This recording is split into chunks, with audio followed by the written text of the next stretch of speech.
I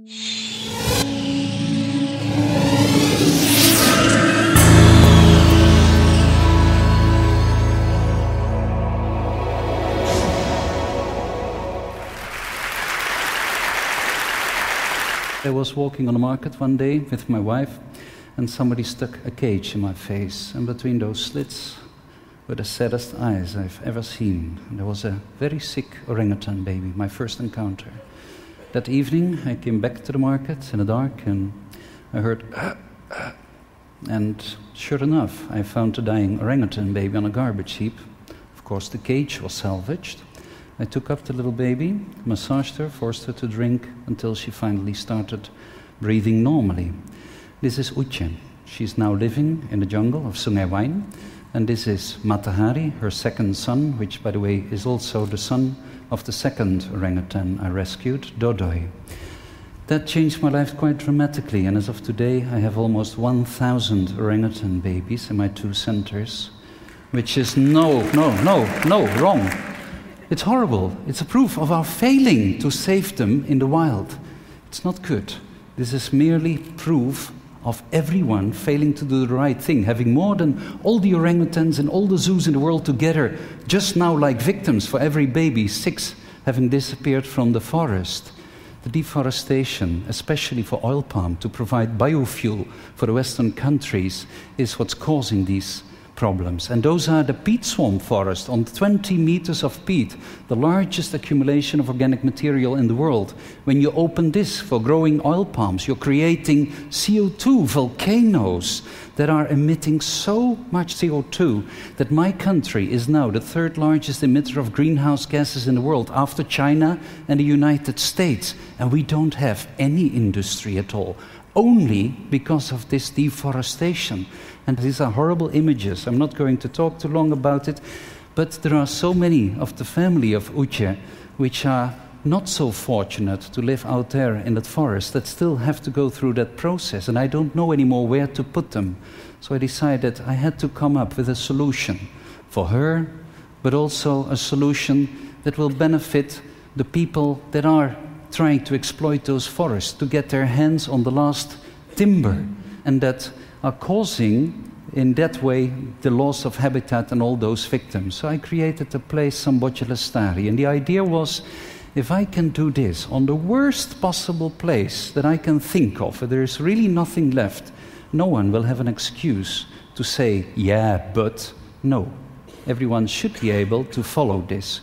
So we're in East Borneo, and this is the place up there where I started. As you can see, there's only yellow terrain. There's nothing left, just a bit of grass there. In 2002, we had about 50% of the people jobless there. There was a huge amount of crime. People spent so much of their money on health issues and on drinking water. There was no agricultural productivity left. This was the poorest district in the whole province, and it was a total extinction of wildlife. This was like a biological desert. When I stood there in the grass, it's hot, not even the sound of insects, just this waving grass. Still, 4 years later, we have created jobs for about 3,000 people. The climate has changed. I will show you. The climate has changed. No more flooding, no more fires. It's no longer the poorest district, and there is a huge development of biodiversity. We got over 1,000 tree species. We have 137 bird species as of today. We have 30 species of reptiles. So what happened here? And we created a huge economic value in this forest. So basically, the whole process of destruction had gone a bit slower than what is happening now with the oil palm, but we saw the same thing. We had slash and burn agriculture. People cannot afford the fertilizer, so they burn the trees and have the minerals available there. The fires become more frequent, and after a while, you're stuck with an area of land where there is no fertility left, there is no trees left. Still, in this place, in this grassland, where you see our very first office there on that hill, 4 years later, there's this one green blob on the Earth's surface. And there's all these animals, and there's all these people happy, and there's this economic value. So how is this possible? It was quite simple. If you look at the steps, we bought the land, we dealt with the fire, And then only we started doing the reforestation by combining agriculture with forestry. Only then we set up the infrastructure and management and the monitoring, but we made sure that in every step of the way, the local people were going to be fully involved so that no outside forces would be able to interfere with that the people would become the defenders of that forest. So we do the people, profit, planet principles, but do it in addition. A sure legal status, because if the forest belongs to the state, people say, it belongs to me, it belongs to everyone. And then we apply all these other principles like transparency, professional management, measurable results, scalability, replicability, etc. What we did was we formulated recipes, how to go from a starting situation where you have nothing to a target situation. And you formulate a recipe based upon the factors that you can control, whether it be the skills or the fertilizer or the plant choice, and then you look at the outputs and you start measuring what is coming out. Now in this recipe you have also the cost. You also know how much labor is needed. If you can drop this recipe on the map, on a sandy soil, on a clayey soil, on a steep slope, on a flat soil, you put those different recipes. If you combine them, out of that comes a business plan, comes a work plan, and you can optimize it for the amount of labor that you have available or for the amount of fertilizer you have, and you can do it. This is how it in practice looks like. We have this grass that we want to get rid of. It exudes cyankali-like compounds from the roots, but the acacia trees are very low value, but we need them to restore a microclimate, to protect the soil, and to shade out the grasses. And after 8 years, they might actually yield some timber. That is, if you can preserve it in a right way, which we can do with the peels of bamboo. It's an old temple building technique from Japan, but bamboo is very fire susceptible. So if we would plant that in the beginning, we would have a very high risk of losing everything again. So we plant it later along the waterways to filter the water, provide the raw products, just in time when the timber becomes available. So the idea is how to integrate these flows in space, over time, and with the limited means you have. So we plant the trees, we plant these pineapples and beans and gingers in between to reduce the competition for the trees. The crop fertilizer, organic material, is useful for the agricultural crops for the people, but also helps the trees. The farmers have free land, the system yields early income, the orangutans get healthy food, and we can speed up ecosystem regeneration while even saving some money.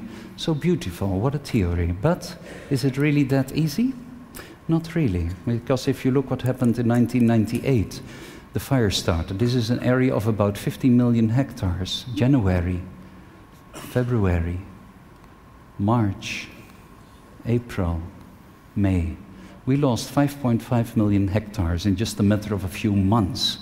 And this is because we have 10,000 of those underground fires that you also have in Pennsylvania here in the United States. And once the soil gets dry, during a dry season, you get cracks, oxygen goes in, flames comes out, and the problem starts all over again.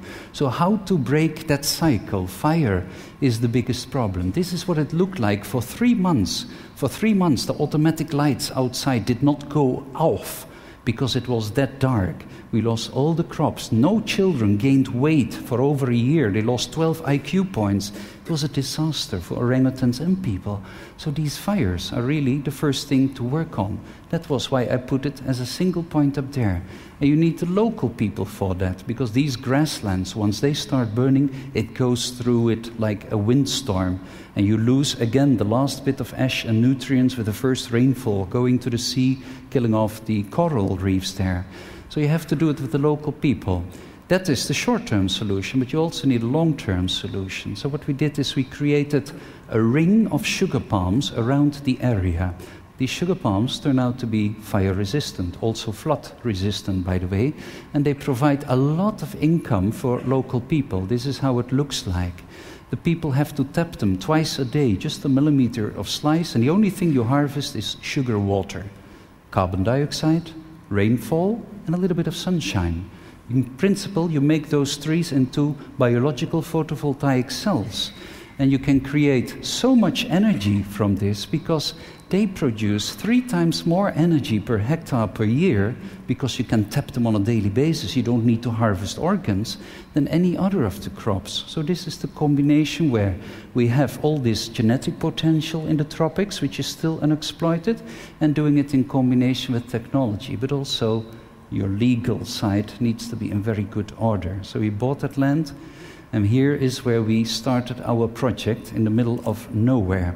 And if you zoom in a bit, you can see that all of this area is divided into strips that go over different types of soil, and we were actually monitoring, measuring every single tree in this 2,000 hectares, 5,000 acres. And this forest is quite different. What I really did was I just followed nature, and nature doesn't know monocultures, but a natural forest has multi-layers. That means that both in the ground and above the ground it can make better use of the available light. It can store more carbon in the system. It can provide more functions, but it's more complicated. It's not that simple, and you have to work with the people.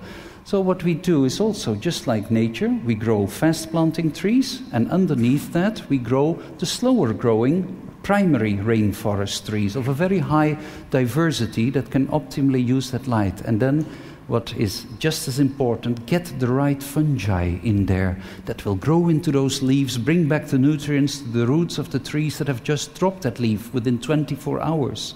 And they become like nutrient pumps. And you need the bacteria to fix nitrogen. And without those microorganisms, you won't have any performance at all. And then we started planting, only 1,000 trees a day. We could have planted many, many more, but we didn't want to, because we wanted to keep the number of jobs stable. We didn't want to lose the people that are going to work in that plantation. And we do a lot of work here. We use indicator plants to look what soil types, so what vegetables will grow, but what trees will grow here. And we have monitored every single one of those trees from space. This is what it looks like in real. You have this irregular ring around it with strips of 100 meters wide with sugar palms that can provide income for 648 families. It's only a small part of the area.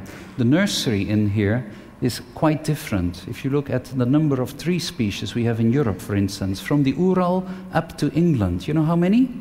165. In this nursery we are going to grow 10 times more the number of species. Can you imagine? You do need to know what you are working with, but it's that diversity which makes it work, that you can go from this zero situation by planting the vegetables and the trees, or directly the trees in the lines in that grass there, putting up that buffer zone, producing your compost, and then making sure that at every stage of that upgrowing forest there are crops that can be used. In the beginning maybe pineapples and beans and corn.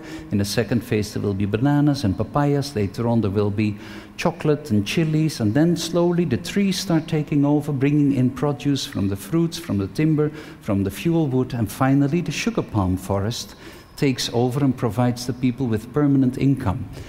On the top left, underneath those green stripes, you see some white dots. Those are actually individual pineapple plants that you can see from space.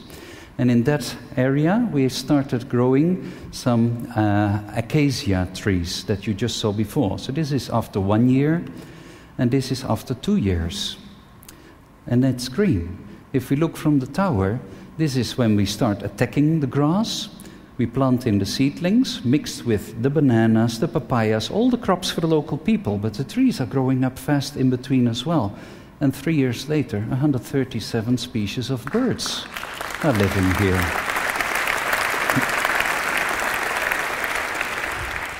So we lowered the air temperature 3 to 5 degrees Celsius. The air humidity is up 10%. Cloud cover, I'm going to show it to you, is up, rainfall is up, and all these species and income.